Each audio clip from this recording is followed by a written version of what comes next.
ونستعينه ونستغفره ونعوذ بالله من شرور أنفسنا ومن سيئات أعمالنا من يهده له فلا مضل له ومن يضلل فلا هادي له أشهد أن لا إله إلا الله وحده لا شريك له وأشهد أن محمدا عبده ورسوله صلى الله عليه وعلى آله وأصحابه والتابعين ومن تبعهم بإحسان إلى يوم الدين وسلم تسليما كثيرا أما بعد إخواني وأخواتي رحمني ورحمكم الله نواصل بقراءة كتاب القواعد العقدية في بيان مذهب أهل السنة والجماعة لفضيلة الشيخ وليد بن راشد السعيداني حفظه الله. وتوقفنا في قاعدة كم؟ قاعدة berapa? أهل السنة يعتقدون أن كل اسم itu sekarang itu. Nah, أهل السنة يعتقدون أن كل اسم من أسماء الله فإنه يدل على صفة من صفات كماله. Ahli sunnah meyakini bahwasanya setiap nama Allah maka sungguhnya dia menunjukkan kepada sifat di antara sifat-sifatnya yang sempurna. Kaidah ini membantah kelompok Mu'tazilah yang mereka menetapkan Allah punya nama tapi enggak punya sifat. Apa akidah Mu'tazilah tentang nama Allah? Mereka menetapkan nama, isbatul asma walakin yunkiruna sifat. Mereka menetapkan nama tapi mengingkari sifat. Oleh karenanya muncullah kaidah batil dari mereka bahwa nama Allah semuanya sama secara mutlak. Nama Allah semuanya sama secara mutlak. Tapi kalau menurut ahli sunnah, nama Allah itu sama dari sisi zat pemiliknya, namun beda dari sisi makna. Ya kan? Kalau menurut kita antara Ar-Rahman dan Ar-Rahim sama-sama, yakni pemiliknya itu Allah. Ditinjau zatnya maka semua nama ya sama karena pemiliknya satu itu Allah. Dan itu nanti akan ada kaidahnya nanti. Tapi ditinjau maknanya sama apa beda? Beda-beda. Ar-Rahman saja dengan Ar-Rahim beda, padahal sama dari sisi nama gitu kan, sama-sama yang menunjukkan kasih sayang. Tapi ulama membedakan antara Ar-Rahman dengan Ar-Rahim, di mana Ar-Rahman menunjukkan rahmat yang luas kepada seluruh makhluk, adapun Ar-Rahim menunjukkan rahmat yang terbatas hanya kepada orang beriman, itu pun di akhirat. Ar-Rahim itu. Ar-Rahim itu rahmatnya terbatas hanya orang beriman, itu pun di mana? Di akhirat. Berarti orang beriman di dunia dapat rahmat dari Ar-Rahman. Orang beriman di dunia sebagaimana juga orang kafir mendapat rahmat Allah dari sifat rahmat Allah dari nama Ar-Rahman. Adapun Ar-Rahim, maka ini khusus orang beriman, rahmatnya itu nanti di akhirat. Apa maksud di akhirat? Memasukkan ke dalam surga. Dimasukkan ke dalam surga. Maka masuk surga itu dengan rahmat Allah ya kawan. Masuk surga itu dengan rahmat Allah, bukan dengan dibeli dengan amalan kita. Karena amalan kita ini terlalu rendah gitu loh untuk membeli surga Allah. Tidak akan kebeli. Jangankan untuk membeli surga ya. Untuk membalas nikmat satu mata saja untuk kita bisa lihat, itu tidak bisa terbeli dengan rukuk sujud kita selama 70 tahun. Antum membalas nikmat bisa melihat mata cuma satu aja, apalagi dua-duanya. Itu baru mata, belum nikmat-nikmat lain. Itu tidak bisa tertebus dengan antum sujud 70 tahun. Bayangkan. Bagaimana membeli dengan rahmat dengan surga Allah. Maka surga Allah itu dengan rahmat. Adapun amal asbab. Amal itu asbab. Ya kan, jazaan bima kanu ya'malun. Masuk surga itu jazaan, balasan bima kanu ya'malun. Ini amal itu sebab, dan amal itu nanti yang menentukan tingkatan surganya. Ya kan? Ini orang di surga tingkatannya tergantung apa nanti? Amal. Amalannya. Taib. Jadi dalam nama Allah Al-Rahman terkandung sifat kesempurnaan rahmat. Dalam nama Allah Al-Aziz terkandung kesempurnaan sifat Al-Izzah. Dalam nama Allah Al-Ghaffar mengandung kesempurnaan sifat maghfirah, Maha pengampunnya Allah Subhanahu wa taala. Tapi kaidah berikutnya, al-ittifaqu fil asma' la yastalzimul ittifaqa fis sifat. Kesamaan dalam nama maka tidak mengharuskan kesamaan dalam sifat. Misalnya wajah Allah dengan wajah makhluk itu kan ditinjau nama sama aja. Sama-sama wajah.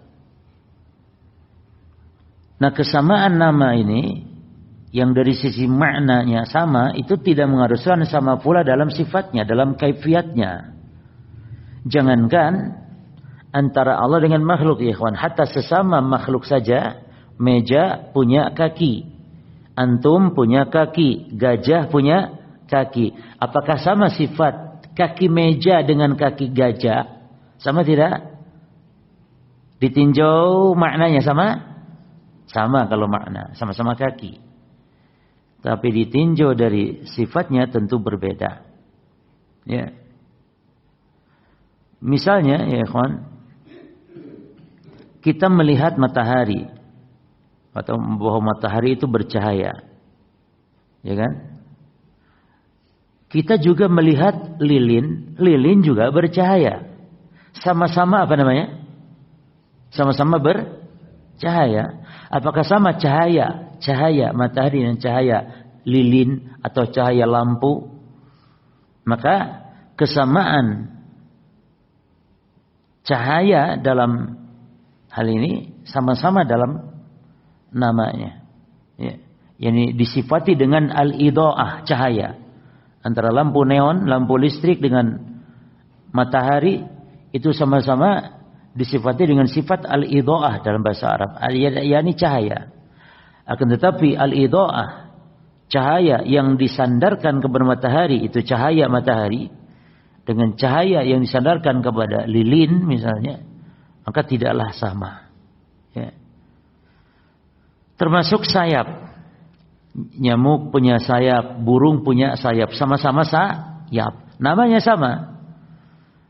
Apakah sama pula dalam hakikatnya? Al-jawab tidak. Sayap burung. Ya. Demikian pula tangan, demikian pula kaki sebagaimana tadi sudah kita contohkan. Maka tangan Allah tentunya tidak serupa dengan tangan makhluk walaupun sama-sama sama-sama namanya. Ya. Dan di dalam Quran, ya ikhwan, kalau kita perhatikan, Allah menyandarkan sesuatu dari sifat kepada dia dan juga kepada makhluk. Ya. Contoh misalnya tentang sifat kekuatan. Ya. Allah disifati al-quwwah, makhluk pun Allah sifati al-quwwah. Contoh, Allah berfirman di dalam surah Al-Fatih ayat 10, An-Naml ya. An-Naml ayat yang ke-33. Dan ana punya tulisan, bukan ana, jadi Syekh Shanqiti berceramah di mana namanya, di Universitas Islam Madinah. Ceramah itu, bukan kajian, ceramah, tapi membahas tentang bantahan kepada Asy'ariyah akibat penolakan mereka terhadap sifat Allah. Lalu saya membawakan dalil di antaranya adalah membantah di antaranya bahwa menetapkan nama Allah tidak, atau menetapkan sifat Allah tidak mengharuskan menyerupakan. Karena Allah sendiri di Quran menyebutkan sifat Allah yang juga Allah sebutkan sifat makhluk. Seperti contohnya al-quwwah ini. Itu nanti anak bagi ke antum ya, PDF-nya. Jadi agak berat memang, tapi kalau antum baca pelan-pelan, diulang, paham insyaallah. Karena berkaitan tentang sifat Allah. Jadi di sini ini bantahan kepada orang-orang Asy'ariyah. Di mana orang Asy'ari mengatakan kalau mengatakan Allah punya wajah berarti menyamakan dengan makhluk. Tidak betul. Karena di Quran sendiri, di Quran Allah mensifati Allah sendiri dengan sifat tersebut dan mensifati makhluk juga dengan sifat tersebut. Contoh di sini kita buktikan sekarang. Sifat al-quwwah di dalam surah An-Naml ayat 33 dengan surah Ad-Dariyah ayat 58. Di dalam surah An-Naml ayat 33 Allah menyebutkan tentang Ratu Saba, bahwa Ratu Saba memiliki kekuatan. Di dalam surah Ad-Dariyat disebutkan juga Allah memiliki kekuatan. Pertanyaannya, apakah sama kekuatan Ratu Saba dengan kekuatan Allah? Tentu beda. Tapi sama-sama disebut kuat. Ya. Allah berfirman tentang kaum Ratu Saba, kata mereka, qalu nahnu ulu quwwatin. Kata mereka, kami yang memiliki kekuatan. Dan ini Allah tetapkan, mereka memang memiliki kekuatan. Ratu Saba itu, kaum Saba. Namun Allah berfirman tentang dirinya Allah, innallaha huwar razzaqu dzul quwwati al-matin. Dzul quwwah, Allah juga memiliki kekuatan. Maka kata al-quwwah atau kekuatan yang disandarkan kepada Allah dengan kekuatan yang disandarkan kepada manusia tentu beda.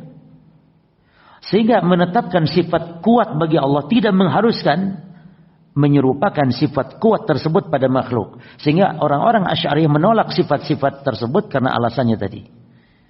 Oh, berarti menyerupakan dengan makhluk kata mereka. Ya.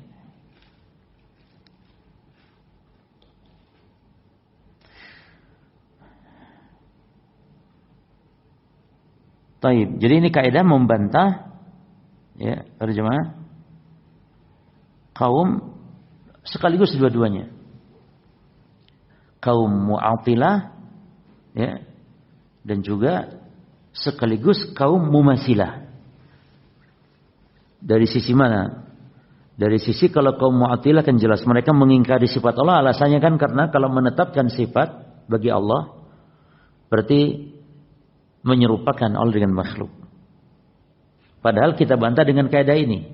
Kesamaan dalam nama, kesamaan dalam makna, ya, tidak mengharuskan sama pula hakikat sifatnya, kan itu.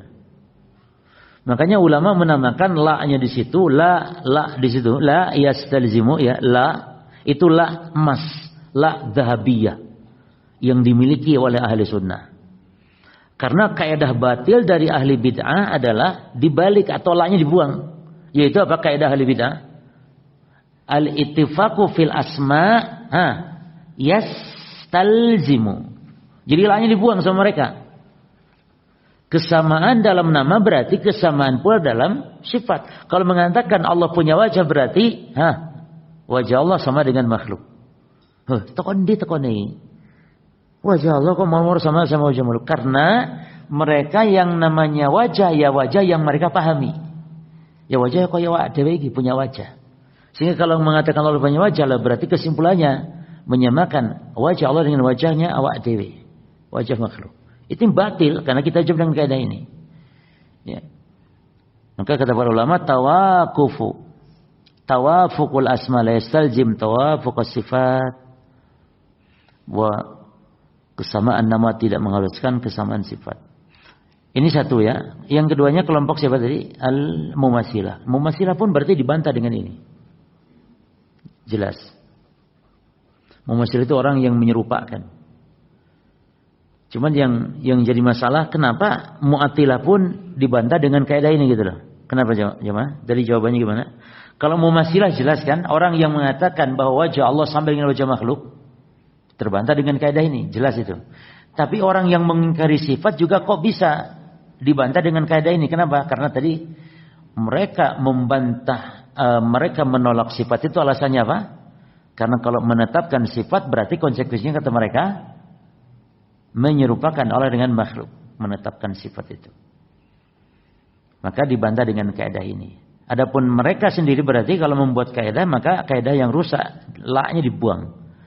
Al-ittifaqu fil asma yastaljim al-ittifaqu fi as-sifat. Kesamaan nama berarti konsekuensinya kesamaan dalam sifat. Ya. Salah seorang ulama mengatakan ketika kaum Mu'attilah mengatakan kalau menetapkan sifat Allah itu berarti menyamakan dengan sifat makhluk. Kalau mengatakan Allah punya wajah berarti menyerupakan dengan wajah makhluk. Maka kata para ulama berarti wajah ente kayak monyet. Karena monyet pun punya ya kan jemaah?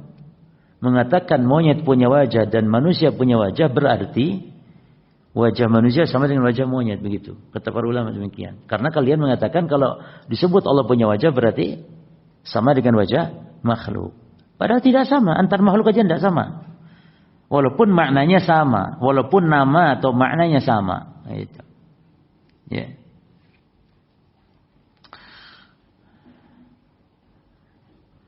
Seperti Allah mengatakan bahwa Allah punya tangan. Ya kan? Bahkan dalam satu ayat ya kawan. Yang ajaib ya.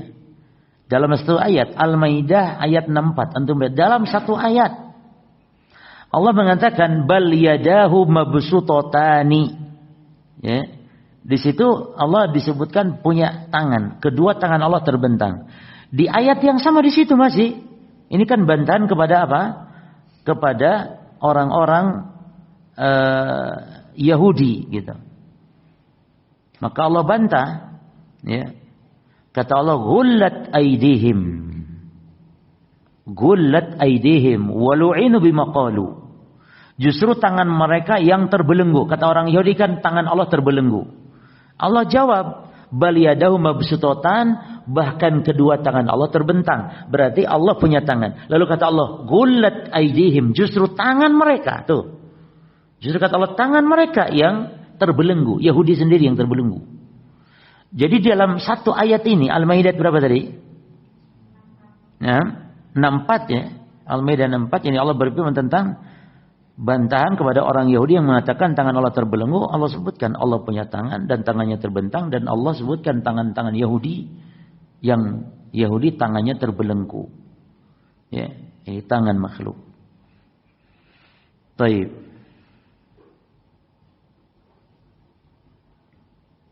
Jelas cuma ya kaidah ini? Apa berarti kaidah ahli bid'ah? Annal ittifaq fil asma yastalzim. Itu kaidah mereka. Al-ittifaqu fil asma yastalzim. Al-ittifaq fi sifat. Adapun antum ahli sunnah pakai la. Maka la-nya kata ulama la dhahabiyah. La emas. Ya. Al-ittifaq fil asma la yastalzim. Tidak mengharuskan. Al-ittifaq fi sifat.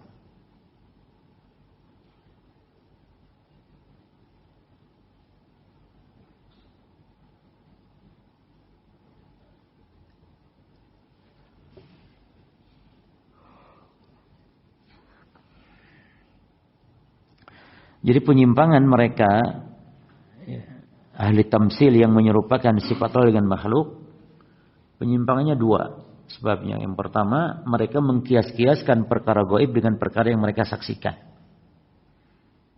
Allah itu kan perkara gaib, Allah itu. Lalu mereka kias-kiaskan dengan perkara-perkara yang mereka saksikan.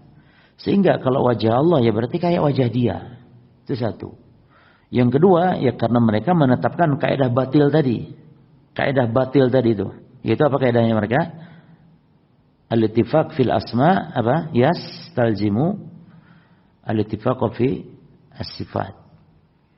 Maka ahli sunnah memiliki kaidah emas di mana ada la di situ. La yastalzimu.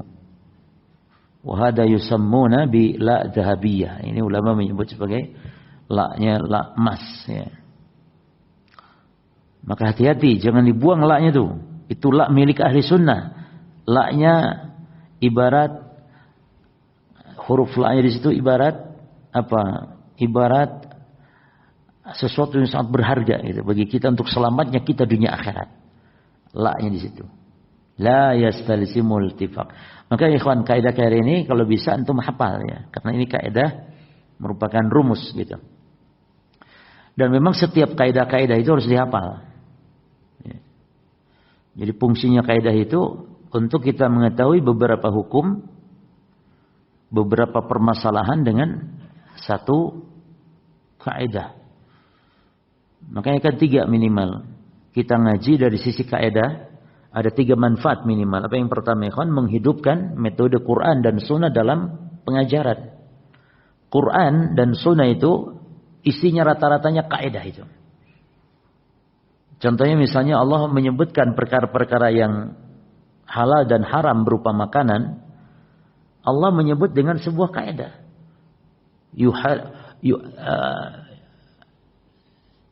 Yuhilu alaihim thayyibat wa yuharrimu alaihimul khaba'is. Nabi menghalalkan, Allah menghalalkan yang baik-baik dan mengharamkan yang jelek-jelek. Sudah. Maka rokok haram dengan kaidah ini. Daging ayam halal dengan kaidah ini. Rokok haram dengan kaidah ini. Daging ayam baik. Rokok buruk. Ini sudah berarti daging ayam halal. Tidak perlu Allah merinci. Uhilat lakumu tempe wa tahu wa kerupuk. Nek gorengan pancen wis jelek nek gorengan ya kawan. Ya coba antum tanya dokter gizi. Anehnya, gorengan katanya buruk, tapi banyak dokter makan OT juga. Ya.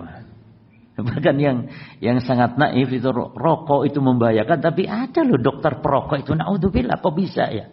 Ada rokok, ada dokter perokok itu. Ya. Termasuk juga contoh misalnya, Nabi mendefinisikan bid'ah cukup dengan kaidah man ahdasa fi amrina hada ma laysa minhu fahuwa rad. Itu kaidah itu. Itu rumus. Jadi bid'ah itu harus terpenuhi 3 syarat. Yang pertama al-ihdas. Yang kedua an yustanad hadzal ihdas ila din. Dan yang ketiga apa? Laisa alaihi dalil. Sudah, itu bid'ah. Diambil dari hadis Nabi. Jadi hadis-hadis, ayat-ayat Quran itu merupakan kaidah. Maka kalau kita ngaji ilmu dalam Islam, disiplin ilmu Islam seperti tafsir, akidah, fikih, mempelajari dari kaidahnya dan usulnya, berarti kita telah menghidupkan metode Quran dan Sunnah dalam pengajaran. Ya, seperti kita sekarang mempelajari ini. Maka antum juga diharapkan ya, kalau ngaji fikih, ngaji kawaidnya. Hadis, ngaji kawaidnya. Akidah, ngaji kawaidnya. Itu supaya faedahnya tadi ini. Yang kedua faedahnya, menghemat waktu. Sebab dengan mengkaji ilmu secara perinciannya, detail, itu enggak akan cukup waktu kita, ikhwan. Maka dengan mengkaji kawaidnya, rumus-rumusnya, antum pegang rumusnya, itu berarti menghemat waktu kita dalam belajar. Ini antum belajar sebentar, tapi banyak mengetahui banyak hukum. Kalau antum ngaji kawaid.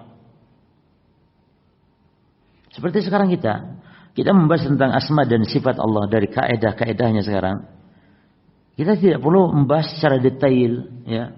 Dalilnya, pembagian dan semisalnya, tapi cukup dengan rumus-rumus ini. Dan ini akan menguatkan hafalan antum atau menguatkan pemahaman antum dalam nama dan sifat Allah. Akan menjadi rusukh, menjadi kuat kokoh seorang penuntut ilmu dalam ilmu dengan ngaji kaidah seperti ini. Gitu.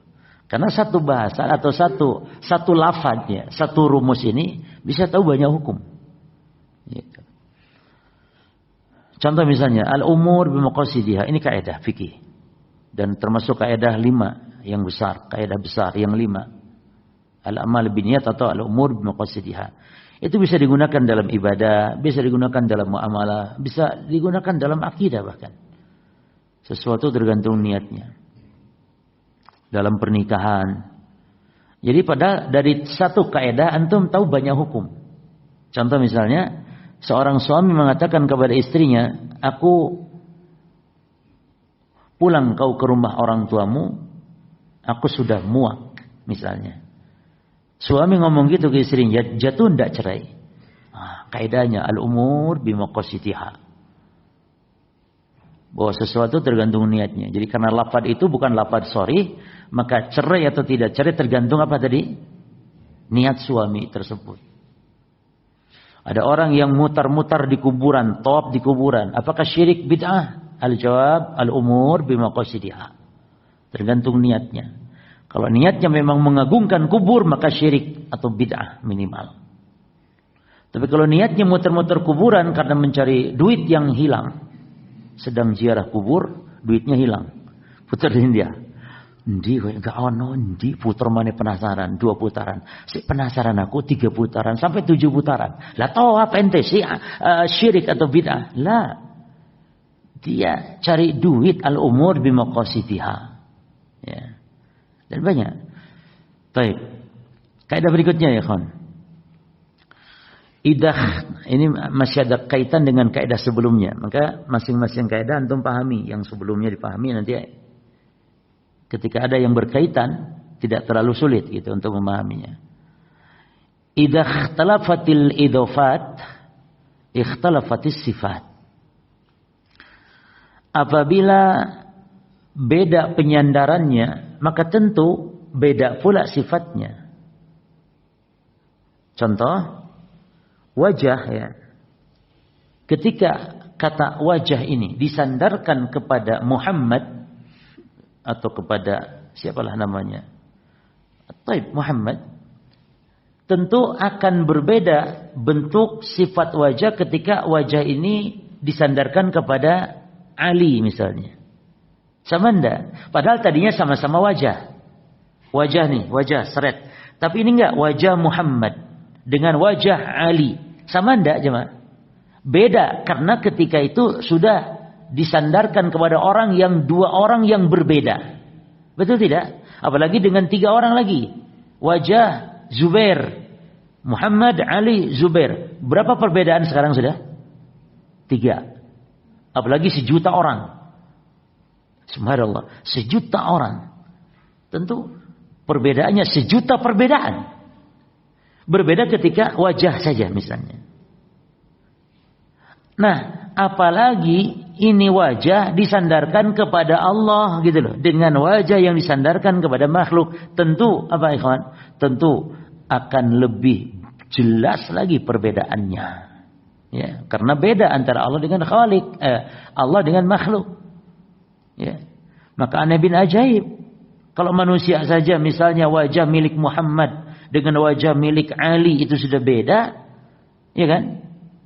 Wajah antum antar teman antum sama atau tidak? Apalagi dengan wajah perempuan lagi, tambah jauh lagi bedanya. Karena aneh bin ajaib kalau sesama makhluk saja kalau wajah sudah disandarkan kepada masing-masing mereka beda, kok bisa ketika wajah Allah kok disamakan kata dengan wajah makhluk? Maka tentu ini bantahan yang paling utama kepada siapa ikhwan? Tentu kepada kaum Mu'tazilah yang menyerupakan sifat Allah dan sifat makhluk. Tapi yang kedua tetap juga bantahan kepada Mu'tazilah. Karena orang-orang yang mengingkari sifat itu alasan pengingkarannya. Karena kata mereka kalau menetapkan sifat berarti konsekuensinya menyerupakan. Jadi ikhwan setiap, perhatikan. Kullu mu'atil mumathil. Kullu mu'atil mumathil. Walaysa. Coba-coba. Kullu mu'atil mumathil. Setiap yang mengingkari sifat adalah menyerupakan sifat. Karena apa? Karena sebelum mereka mengingkari sifat telah terlebih dahulu sebelumnya mereka menyamakan sifat. Iya kan? Kenapa Asy'ariyah menolak sifat? Karena kata mereka kalau menetapkan menyerupakan. Berarti secara tidak langsung sebelum mereka mengingkari sifat mereka telah terlebih dahulu menyerupakan. Maka setiap setiap mu'atil mumathil. Setiap mu'atil mumathil. Maka Jahmiyah ya kan, Mu'tazilah, Asy'ariyah, Maturidiyah, Kullabiyah ini semuanya mengingkari sifat itu pada hakikatnya mereka juga mumathil. Karena sebelum mereka mengingkari mereka telah terlebih dahulu mengatakan sifat Allah seperti sifat makhluk. Baik. Lalu mumathil, apakah mumathil mu'atil? Al-jawab ya. Jadi kaidahnya kullu mu'atil mumathil wa kullu mumathil mu'atil. Nah, sekarang kalau mumathil kok mu'atil gimana? Yang menyerupakan sifat Allah itu kok mu'atilnya dari sisi mana ya, kawan?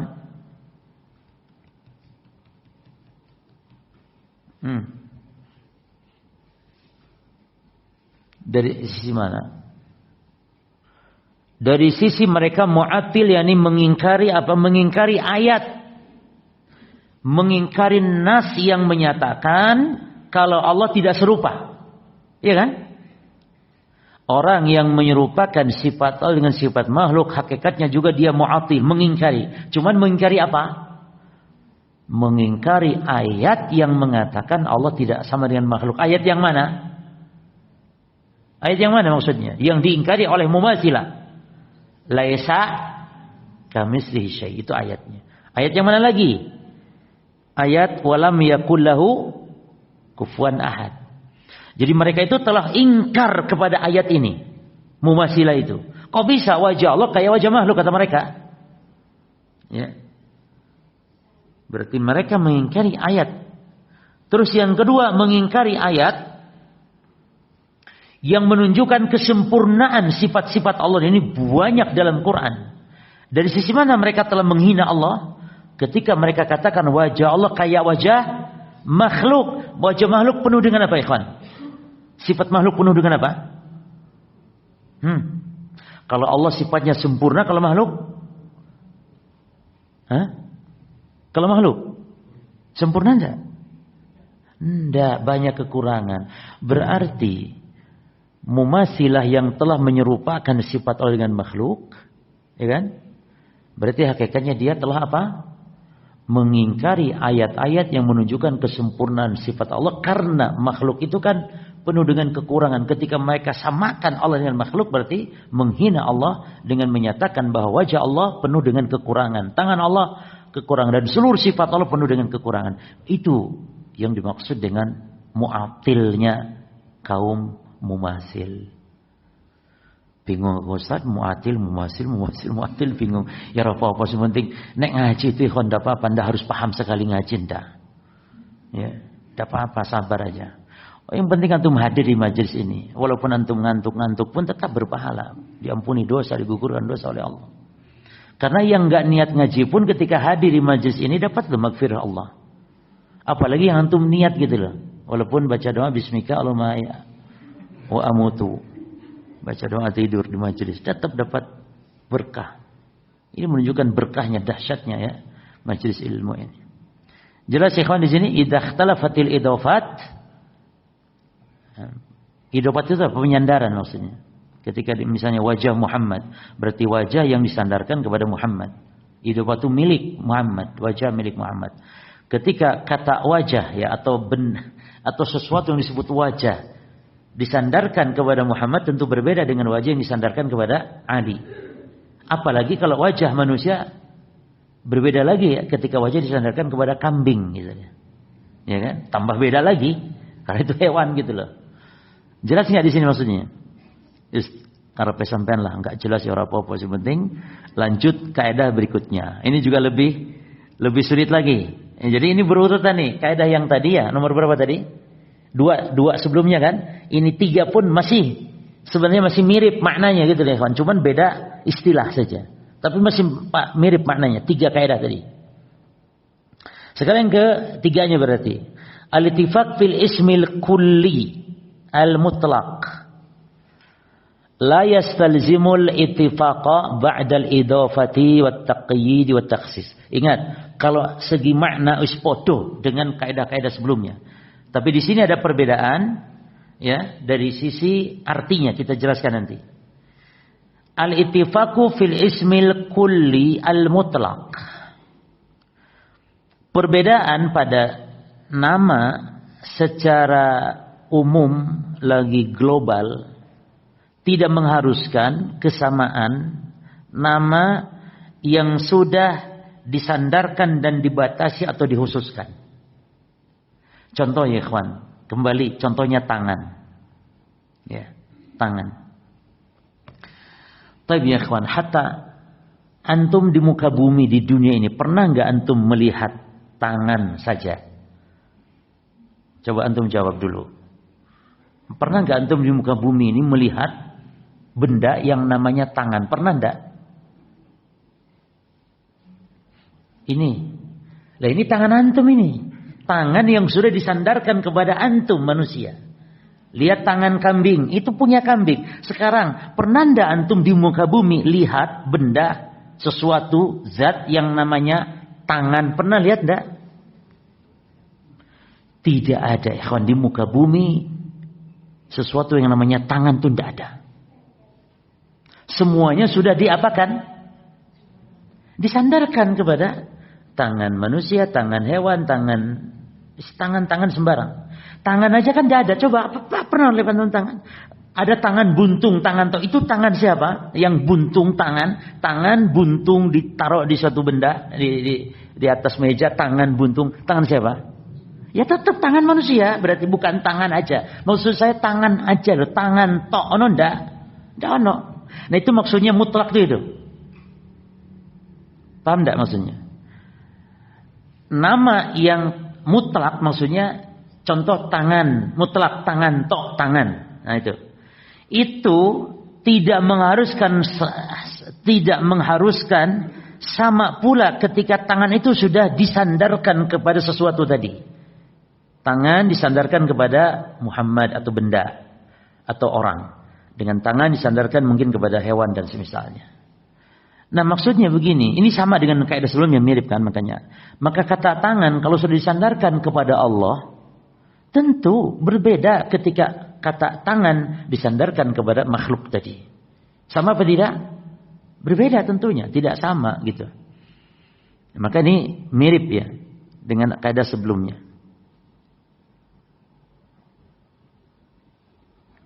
Maka sekali lagi kaidahnya ya kawan, nama yang mutlak maksudnya, nama yang mutlaknya itu tidak akan pernah kita temui di alam nyata kita, ikhwan. Seperti tadi contohnya tangan yang kita bisa lihat dengan mata kepala kita. Antum belum pernah kan melihat tangan yang mutlak, tangan tok saja. Pernah enggak? Enggak pernah lihat. Tapi semuanya pasti sudah disandarkan kepada pemiliknya, tangan orang. Walaupun buntung, ya tangan orang namanya kan itu. Ketahuan antara tangan orang dengan tangan monyet sama-sama buntung misalnya. Tahu kan ini tangannya monyet ini. Ini tangannya orang. Ada lagi tangan apa lagi misalnya? Hah? Ketek, ceker. Ya kan? Maka al-ismul mutlaq la wujuda lahu fil alam al-masyahid bil ain. Nama yang mutlak tidak akan didapati di alam semesta, di alam nyata yang disaksikan dengan mata, tidak. Tidak kita saksikan tangan saja secara mutlak, tidak. Kecuali pasti sudah diidofahkan dia kepada pemiliknya. Maksudnya ya ikhwan, berkaitan dengan sifat ini apa? Kata wajah, ya, wajah saja itu juga enggak ada. Tapi ketika wajah disandarkan kepada Allah misalnya, maka beda pula hakikatnya ketika wajah itu disandarkan kepada makhluk. Yaitu. Maka kalau disebut Allah punya wajah, makhluk juga punya wajah, maknanya berarti tenang, tidak harus sama dengan wajah atau wajah keduanya.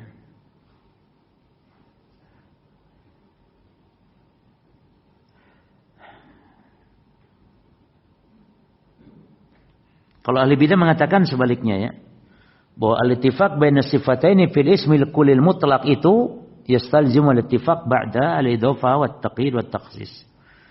Jadi keserupaan antara nama walaupun mutlak itu sama saja ketika nama itu sudah disandarkan. Jadi kalau ahli bidah berarti kesimpulannya itu antara wajah monyet dengan wajah manusia dengan wajah kambing, wajah sembarang itu bodoh wajah ya wajah gitu ya Pak. Paham maksudnya? Maka ketika Allah punya wajah, makhluk punya wajah, berarti nggak boleh itu karena prinsipnya kata mereka bodoh antara wajah sembarang pun. Rumah juga punya wajah loh, mobil punya wajah, motor punya wajah. Ini punya arah yang depan wajah itu maknanya. Ada wajah rumah, ada halaman depannya. Nah, taib. Tidak apa-apa lagi-lagi antum kalau bingung tidak apa-apa tinggalkan kaidah berikutnya. Jadi yang mana kaidah yang disebar di sini itu Allah yang bagi lah ikhwan. Bukan ana yang bagi, Allah yang bagi. Ana hanya menyebar. Jadi ustadz itu, guru itu hanya menyebarkan saja ilmu. Nah nanti yang bagi tetap Allah yang bagi. Maka antara antum yang hadir tidak sama. Tidak sama, tergantung apanya? Tergantung penyimakannya. Kan ada yang dihadir tapi pikirannya di pasar sekarang. Ibu-ibu entah di mana pikirannya sekarang. Nanti makanya beda-beda, tidak sama. Ada yang dapat 20%, dapat 50%. Alhamdulillah dapat ilmu 50% hadir di majelis ini. 1% yus lumayan, timanen tidak dapat sama sekali. Jadi tenang aja, tidak masalah. Kalau 1 poin tidak paham, tidak apa-apa, lewati. Poin berikutnya. Sekarang poin yang berikutnya. Kaidah berikutnya. Ini tentang qiyas. La yusta'malu fi haqqillahi, tidak boleh digunakan qiyas pada hak Allah kecuali satu qiyas saja. Itu qiyas al-aula. Adapun qiyas selain ini enggak boleh. Karena qiyas itu ada 3, ikhwan. Ada qiyas aula atau qiyas aulawi, ada qiyas tamsil, dan ada qiyas syumul namanya. Qiyas itu artinya penganalogian ya. Artinya boleh ndak Allah dikiaskan dengan makhluk? Allah jawab boleh, namun dengan qiyas yang aulawi. Qiyas aulawi. Apa itu qiyas aulawi ya ikhwan? Qiyas aulawi itu adalah pengkiasan terhadap sesuatu yang menunjukkan lebih utama. Contoh dalam qiyas aulawi ya, mengucapkan kata-kata kepada orang tua, ikhwan, boleh enggak? Al-jawab enggak boleh ya. Tu wala taqulahuma uffin. Jelas di sini? Dosa. Antum ngomong ke orang tua antum, gitu loh kalau disuruh ya. Maka antum kalaupun jengkel, kalaupun enak disuruh ya, namanya harus sabar. Antum aja ngomong apa-apa, harus diam, tahan, enggak boleh. Enggak boleh. Itu haram. Nah, pertanyaannya, ngomong gitu ke orang tua haram. Lalu kalau menampar orang tua dengan tangan, haram enggak? Jawaban antum pasti apa? Lebih haram lagi lah. Menampar orang tua dengan tangan, menendang orang tua, atau mengkata-kata orang tua dengan kata-kata naudzubillah ya, hewan binatang ya, naudzubillah. Lebih haram lagi, kenapa? Karena dikiaskan secara aulawi. Dikiaskan dengan ngomong saja nggak boleh, apalagi. Nah itu namanya kias aulawi itu. Paham nggak di sini maksudnya? Dikiaskan dengan kata-kata artinya aja nggak boleh, apalagi bentak orang tua, apalagi nampar orang tua, apalagi bunuh orang tua.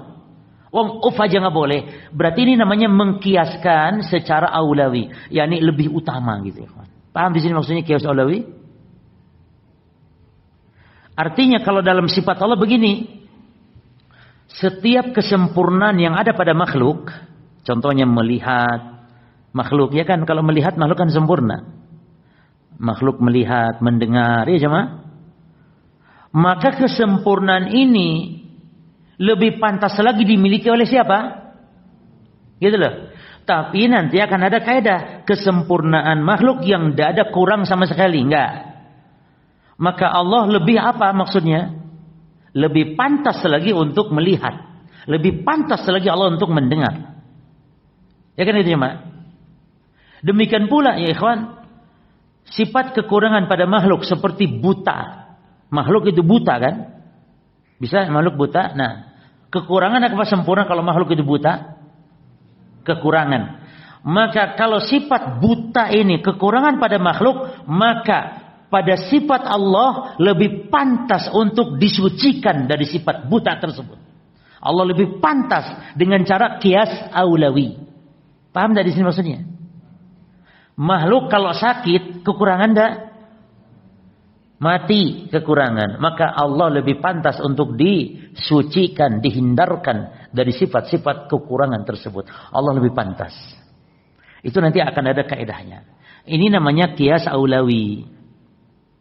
Ya. Qiyas aulawi ya kawan. Adapun kias-kias yang lainnya, ya, ada kias syumul. Apa kita kias syumul? Kias syumul itu yakni menyerupakan dengan keseluruhannya. Ya. Kias syumul, yakni keseluruhan, menyerupakan keseluruhan, enggak boleh. Yani Allah dengan makhluk sama keseluruhannya, enggak boleh. Itu syumul.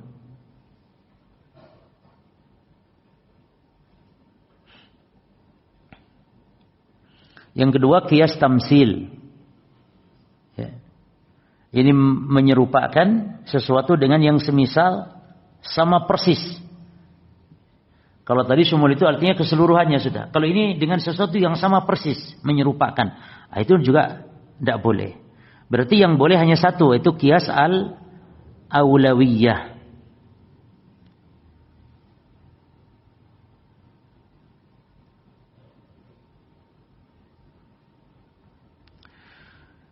Sudah paham contoh-contohnya tadi ya? Contoh sifat jahil, sifat bodoh. Adalah kekurangan pada makhluk. Yang tidak ada kesempurnaannya sama sekali. Maka berarti Allah dikiaskan dengan bodohnya makhluk lebih pantas untuk disucikan dari sifat kekurangan tersebut. Itu kejahilan. Ya. Al-ilmu pada makhluk kesempurnaan kan ya? Makhluk yang berilmu berarti sempurna. Maka berarti Allah disifati dengan sifat kesempurnaan tersebut lebih pantas, lebih utama untuk disifati dengan sifat ilmu. Tapi perhatikan sifat tersebut harus sifat yang memang nggak ada kekurangan sama sekali, ikhwan. Contoh, makhluk ketika memiliki anak sempurna tidak? Makhluk ketika punya anak, makhluk manusia antum punya anak, sempurna enggak? Sempurna. Tapi di sisi lain itu namanya kekurangan. Karena antum punya anak itu butuh kepada anak. Maka ini enggak boleh disifatkan bagi Allah dengan qiyas aulawi, enggak boleh. Karena kesempurnaannya itu tidak total mutlak, tapi ada sisi kekurangannya, enggak boleh. Contoh tidur, makhluk yang tidur sempurna tidak? Sempurna, tapi dari sisi lain kekurangan karena orang butuh kepada tidur. Kalau enggak tidur dia akan lemah misalnya. Dengan tidur dia akan mengembalikan kekuatan tenaganya. Maka ini enggak boleh disifatkan bagi Allah karena sifat sempurnanya ini ada sisi kurangnya pada makhluk tersebut. Beda dengan memandang, melihat kan sempurna total, enggak ada kekurangannya. Jadi jangan sampai nanti begini. Punya anak adalah sempurna pada makhluk, maka Allah lebih pantas untuk punya anak. Tidur adalah sempurna pada makhluk, berarti Allah lebih pantas untuk tidur adalah kesempurnaan pada makhluk, berarti Allah lebih pantas untuk disifati tidur. Betul enggak ini? Enggak betul. Kenapa enggak betulnya? Karena tidur, punya anak adalah kesempurnaan pada makhluk, tapi dari satu sisi. Di sisi lain apa? Kekurangan. Maka enggak boleh dikiaskan secara aulawi kepada Allah. Jelas jamaah ya? Jelas enggak? Ya. Maka kaidahnya begini, semua sifat kesempurnaan kepada makhluk yang tidak ada kekurangan padanya, maka Allah lebih pantas. Ayo diulangi bahasanya. Setiap sifat kesempurnaan pada makhluk yang dalam tanda kurung tuh, yang tidak ada kekurangannya sama sekali, tidak ada kekurangan sama sekali, maka Allah lebih pantas untuk disifati dengan sifat tersebut.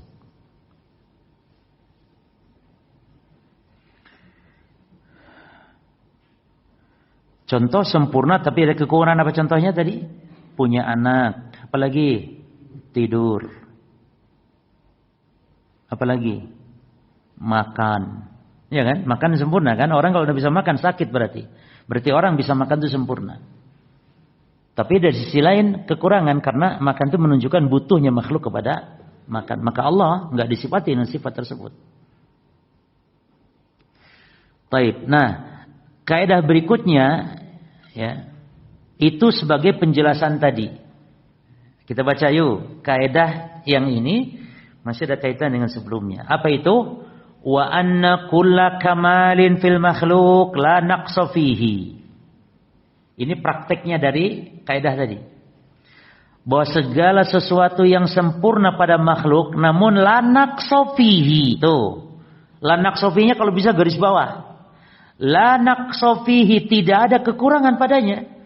Maka Allah ahaqqu, Allah lebih berhak an yutassafa bihi, untuk disifat dengan sifat itu. Apa contohnya?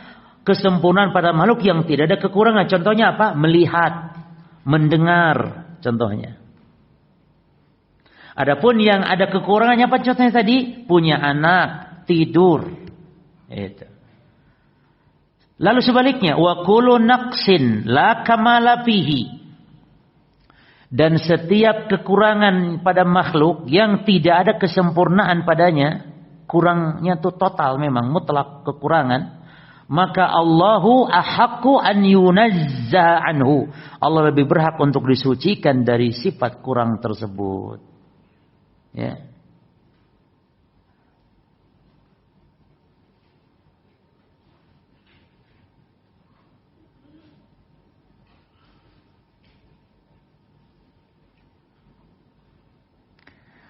Tapi perhatikan perkataan di sini para jemaah ya. Perkataan la naqsa ini. Setiap kesempurnaan pada makhluk yang tidak ada kurangnya. Apa contohnya tadi? Yang kurangnya pada makhluk? Sempurna tapi ada kurangnya apa tadi? Punya anak. Ya. Terus yang ini lagi nih. Setiap kekurangan pada makhluk yang tidak ada sempurnanya. Kekurangan pada makhluk. Namun yang la kamala fihi, kekurangan yang tidak ada kesempurnaannya. Taib. Ini maksudnya kesempurnaan, kekurangan, namun yang tidak ada kesempurnaan. Artinya ada kekurangan atau ada kesempurnaan di situ yang muncul karena kekurangan. Seperti anak tadi. Orang yang punya anak, maka dia lebih sempurna daripada yang tidak memiliki anak. Tapi anak itu bukanlah kesempurnaan yang mutlak, bukan. Karena kesempurnaan memiliki anak itu adalah dibarengi dengan yang namanya kekurangan, yaitu apa? Yaitu kebutuhan kepada anak. Makanya orang kalau telat punya anak kan sampai berobat kemana-mana. Ya kan? Sampai bela-belain apa? Ingin punya anak. Sampai mengadopsi anak. Ini berarti memang sangat butuh gitu. Dan sampai wanita yang akimah, wanita yang mandul kan menjadi dianggapnya wanita yang ada kekurangan gitu. Demikian pula ya nih laki-laki. Barangkali laki-laki yang mandul istilahnya. Bukan laki mandul atau sebab kemandulan laki-laki. Menunjukkan itu kekurangan. Nah itu maksudnya. Jadi kekurangan yang tidak ada kesempurnaannya. Termasuk juga tadi apa? Tidur ya. Tidur itu kekurangan, kesempurnaan tapi ada kekurangannya. Jadi kesempurnaan itu adalah sebagai atau kesempurnaan itu artinya tidak mutlak gitu, sempurna tapi ada sisi kekurangannya. Nah, makanya ini kaidah menjelaskan kaidah sebelumnya, berjamaah contoh-contohnya. Maka setiap kekurangan pada makhluk yang tidak ada kekurangannya sama sekali, maka Allah lebih berhak untuk disucikan dari kekurangan tersebut. Contohnya mati. Mati kekurangan. Sakit kekurangan. Ya. Maka Allah lebih berhak untuk dihindarkan dari sifat mati, sifat jahil, sifat apa lagi? Sifat dolim, ya. Karena dolim itu kekurangan pada makhluk. Maka Allah lebih berhak untuk tidak berbuat dolim.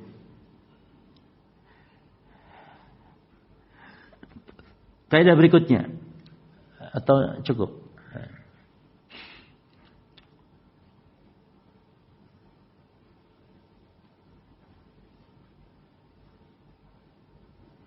Cukup ya kita baca apa? Atau satu lagi kaidah ini? Nususus sifat, nas-nas itu maksudnya dalil-dalil sifat, ayat-ayat atau hadis-hadis ya. Itu muhkamatun, itu muhkamah. Muhkamah itu jelas, tanpa butuh tafsiran. Bi'tibari ma'aniha, ditinjau dari maknanya. Maknanya, Allah punya tangan, makna tangan jelas. Namun mutasyabihatun, namun mutasyabih bi'tibari kaifiyatiha, ditinjau dari bagaimananya. Bagaimananya tangan mutasyabih. Ya, ayat-ayat yang mengatakan Allah punya tangan berarti mutasyabih, ditinjau kaifiatnya. Tapi ditinjau maknanya, itu ayat-ayat adalah muhkam. Itu sudah kita bahas dulu di pembahasan tentang muhkam dan mutasyabih dulu. Yang kepada kesimpulannya, apa itu ayat-ayat yang muhkam maksudnya? Atau nas-nas yang muhkam? Yani nas-nas yang jelas tanpa membutuhkan penjelasan. Yani nas yang dipahami dari yang maknanya dipahami dari lafadznya langsung tanpa butuh penjelasan. Itu namanya muhkam. Nas yang jelas langsung dari lafadznya tanpa butuh penjelasan. Tapi kalau mutasyabih itu adalah nas yang tidak dipahami lafadznya tapi butuh penjelasan. Itu mutasyabih. Itu sudah kita bahas. Berarti ikhwan, tentang tangan Allah adalah muhkam, ditinjau maknanya. Tapi mutasyabih dari kaifiatnya tangan Allah. Ya.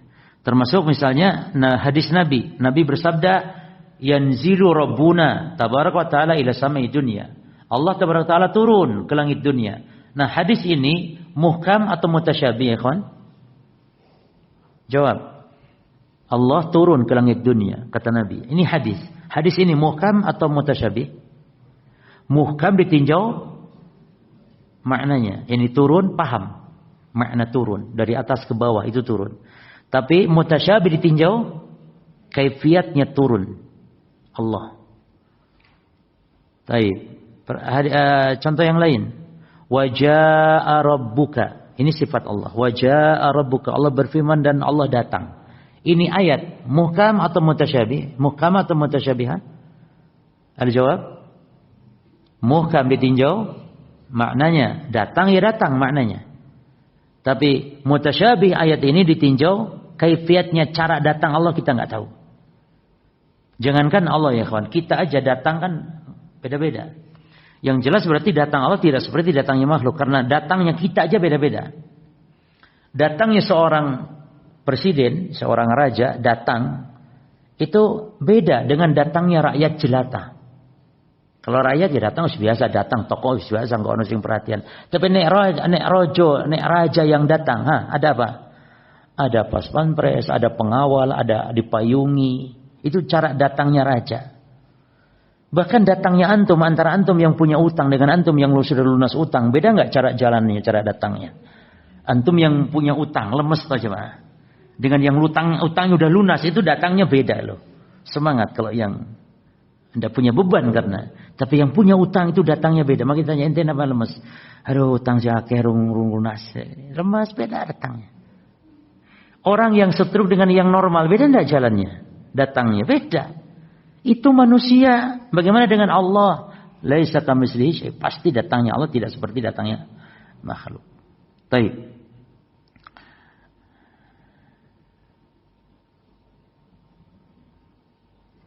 Nah maka kaidah ini masih lanjut dikit. Ahlu sunnah ya'lamuna sifat, perhatikan. Maka ahli sunnah mengetahui sifat-sifat Allah itu. Namun bi'tibar ma'aniha, ditinjau maknanya, tahu kita nih. Ini kaidah bantahan kepada kaum mufawwidhah namanya. Kaum mufawwidhah. Jadi mufawwidhah itu yang menyerahkan ilmunya kepada Allah tentang makna sifat. Jadi kalau kata mufawwidhah, Allah datang. Apa makna datang? Wallahu a'lam. Allah punya tangan. Apa makna tangan? Wallahu a'lam. Itu mufawwidhah ahli bid'ah, sesat. Tapi kalau antum ditanya, Allah punya tangan. Apa makna tangan? Maklum, tangan tahu. Makna ya tangan. Anak kecil pun tahu makna tangan. Tahu. Yang mana dia bukan kaki, tangan itu. Bukan kepala, tangan ya tangan. Makanya ahli sunnah mengetahui sifat itu ditinjau ma'aniha, ditinjau makna-maknanya ala hasabil wad'il lugawi, sesuai dengan sisi bahasa Arab. Ya kan? Wajah, bahasa Arab wajah. Tahu maknanya. Namun wayajhaluna, namun ahli sunnah tidak mengetahui kaifiyataha, bagaimananya sifat tersebut. Fahum mufawwidhatun, perhatikan. Maka ahli sunnah itu mufawwidah, memang mufawwidah, menyerahkan, mentafwid. Ya, ahli sunnah memang mentafwid. Mentafwid apa? Mentafwid kaifiyat sifat lal makna, bukan mentafwid makna. Adapun ahli bid'ah mentafwid makna dan kaifiyat. Maka sebagian orang menuduh, katanya Wahabi, atau maksudnya Wahabi itu ya antum maksudnya. Maksudnya Wahabi ini katanya mentafwid sifat. Kita katakan dirinci, betul mentafwid tapi kaifiyat. Mentafwid kaifiyat. Adapun makna kita tidak mentafwid makna. Yang mentafwid makna itu adalah ahli bid'ah al-mufawwidah namanya. Berarti at-tafwid itu ada dua macam. Satu, tafwidnya ahli sunnah. Yang kedua, tafwidnya mufawwidah. Tafwidnya ahli sunnah yaitu yang mentafwid. Apa tafwid artinya kawan? Menyerahkan kepada Allah, kepada ilmu Allah tentang makna atau kaifiyat. Tentang mana atau kaifiyat sifat. Itu tafwid namanya.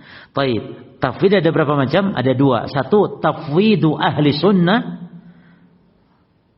wa huwa tafwidul kaifiyah.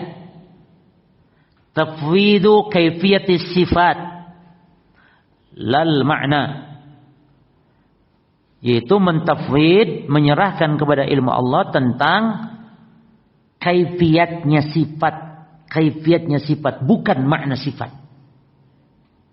Adapun yang kedua, tafwidu al-mufawwidah min ahli bid'ah.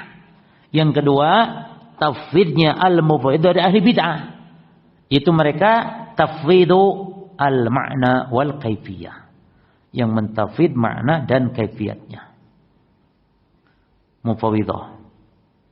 Jadi mufawwidah kalau ditanya, pokok semuanya wallahu alam. Maka keburukannya 3 kata Syekhul Islam. Mufawwidah ini, kalau ditanya apa, kan antum perhatikan ikhwan, dari Quran itu kan dari awal sampai akhir isinya apa coba? Isinya apa? Tentang nama sifat-sifat Allah kan isinya, dari awal sampai akhir. Lah kalau ditanya tentang makna misalnya, makna tangan, makna sifat Allah, lalu ngomongin selalu wallahu alam, ini ada 3 keburukan kata Syekhul Islam. Yang pertama, tajhilun li Rasulillah, menganggap bodoh Rasulullah. Karena ketika ditanya Rasulullah, ditanya misalnya wajah Allah, apa wajah Allah? Maknanya lalu wallahu alam. Wallahu alam berarti menganggap bodoh Rasulullah. Menyampaikan ayat-ayat tapi Rasulnya enggak paham apa maknanya. Makna lihwannya bukan kaifiat. Kalau kaifiat memang kita enggak tahu. Makna tangan, makna wajah. Ya. Terus yang kedua ya ikhwan,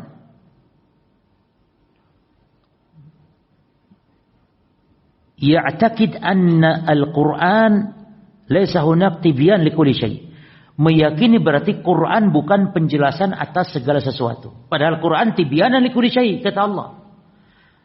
Lalu kalau Quran dari awal sampai akhir isinya wallahu alam seperti kata mufawwidah, berarti mana penjelasan yang dimaksud dalam Quran? Paham enggak maksudnya di sini? Kan dia selalu wallahu alam, wallahu alam, wallahu alam, wallahu alam dari awal sampai akhir. Lah berarti Quran bukan tibyanan likulli syai' berarti. Batal berarti ayat itu.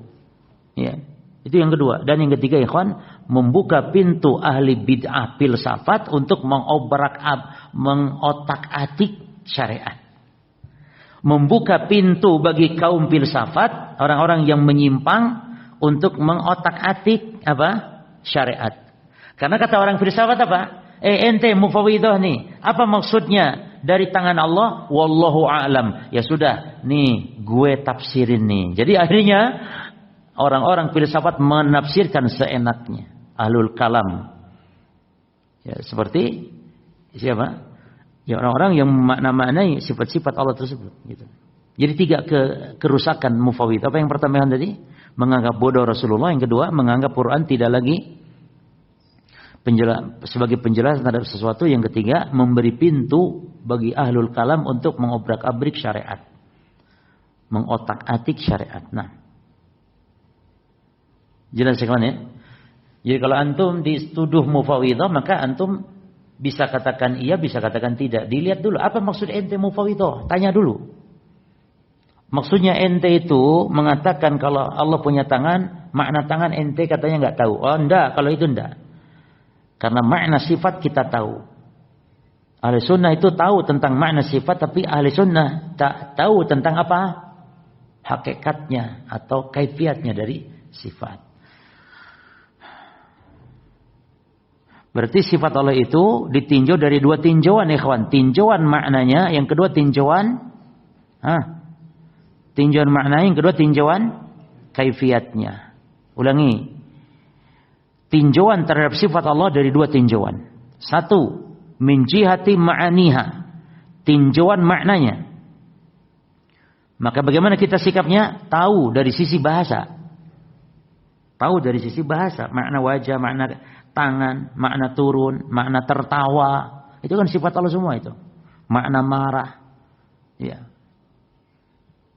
Yang kedua, min jiha al-kaifiyat, dari sisi kaifiatnya. Maka ini kita tidak mengetahui kaifiat sifat. Karena mengetahui kaifiat itu terjadi satu dari tiga cara. Jadi kaifiat sifat Allah kita tidak tahu, karena mengetahui kaifiat itu harus dengan salah satu dari tiga cara. Cara pertama adalah ru'yatus syai', melihatnya langsung. Cara kedua, ru'yatu nadhirihi wa masirihi, melihat sesuatu yang serupa. Antum pernah melihat Allah kan tidak? Baik. Yang kedua, melihat sesuatu yang serupa dengan Allah pernah juga tidak. Maka yang ketiga yaitu al-akhbar an kaifiyati sifat, yaitu berita tentang kaifiat sifat Allah. Ada enggak berita itu? Enggak ada juga. La fil Quran wala fis sunnah. Enggak ada dalam Quran, tidak pula dalam sunnah. Berarti tiga-tiga ini tidak terpenuhi. Berarti kaifiat Allah kita tidak mengetahuinya. Karena mengetahui kaifiat harus salah satu dari tiga cara. Apa cara pertama? Melihat langsung. Yang kedua, melihat yang serupa. Yang ketiga, berita dari orang terpercaya. Tiga-tiganya ada enggak tentang sifat Allah kaifiatnya? Enggak ada. Baik. Cukup insyaallah, nanti masuk di kaidah.